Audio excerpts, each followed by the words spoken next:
Hi నమస్తే అండి. ఈరోజు మనం కారపొడి వేసుకుందాం. కరివేపాకు కారపొడి. So 1 by 1 చూస్తానమాట. ఇప్పుడు ఆయిల్ తీసుకుంటున్నాము.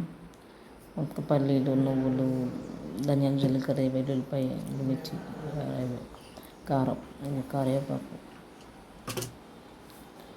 నాకు ఇవన్నీ పల్లీలు తీసుకున్నాను. ఈ 1 బై 1 వేయించుకుంటూ ఉంటే బాగా బాగా ఉడుకుతాయన్నమాట. అన్నీ కలిపి ఒక లేకపోతే లేకపోతే నెక్స్ట్ పచ్చనపప్పు పొడి లేని కదా పచ్చనపప్పు. ఈ పచ్చనపప్పు కొంత బాగుంది కదా కలుగుతుంది. తర్వాత ఈ లైట్గా మగ్గిన తర్వాత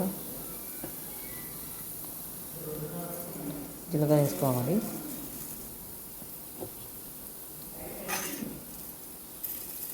సుమారుగా 2 స్పూన్లు ఉంటాయండి. నేను చేత్తో వేసాను కదా గిన్నె. నెక్స్ట్ ధనియాలు, ఆవాలు. నెక్స్ట్ చూపించే విధంగా మరి ఆయిల్ కాకుండా తక్కువ ఆయిల్తోనే వేయించుకోవాలి. ఎందుకంటే ఈ విధంగా మగ్గింది కదా. తర్వాత నువ్వులు, కాలుష్యం బాగా నిండుగా ఉండేది. నువ్వులు బాగా కాలుష్యం బాగా ఉంటుంది కదా. కాలుష్యం పోషకాలు చాలా ఉంటాయి దాంట్లో. అలాంటి నడువుగా పనిచేస్తుంది. ఇదిగోండి అవన్నీ వేయించేసి మిక్సీ పెట్టిన ఈ విధంగా 1 బై 1 వేయించేసి ఇంకా బరకగానే ఉన్నాయి. మిగతావి కూడా వస్తాయి కాబట్టి అప్పుడు బాగా నవ్వుతాయి కాబట్టి అప్పుడు వాటితో పాటు నవ్వుతాయి కాబట్టి బాగా మెత్తగా అవుతాయి. నెక్స్ట్ వెల్లుల్లి, చింతపండు అండి. చింతపండు మీరు చూపించలేదు. చింతపండు వేస్తే ఈ విధంగా మనకి నెక్స్ట్ 1 బై 1 వెల్లుల్లిపాయలు వేయించుకోవాలి. టేస్ట్ కోసం పచ్చి వేయించుకోవాలి. అవి మిక్సీ వేసుకోవాలి. వేయించుకున్న అవసరం లేదు. తర్వాత కరివేపాకు నేను ముందే వేయించి పక్కన పెట్టానండి. వీడియోలో మిస్ అయ్యింది కొంచెం.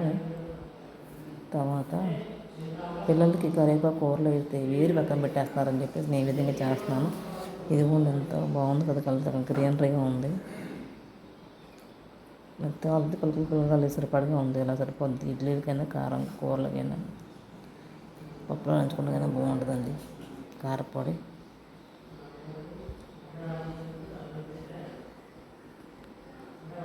ఇదిగోండి కారపొడి చూసారా ఎంత బాగుందో కారపొడి. కరివేపాకు కారపొడి. Please subscribe.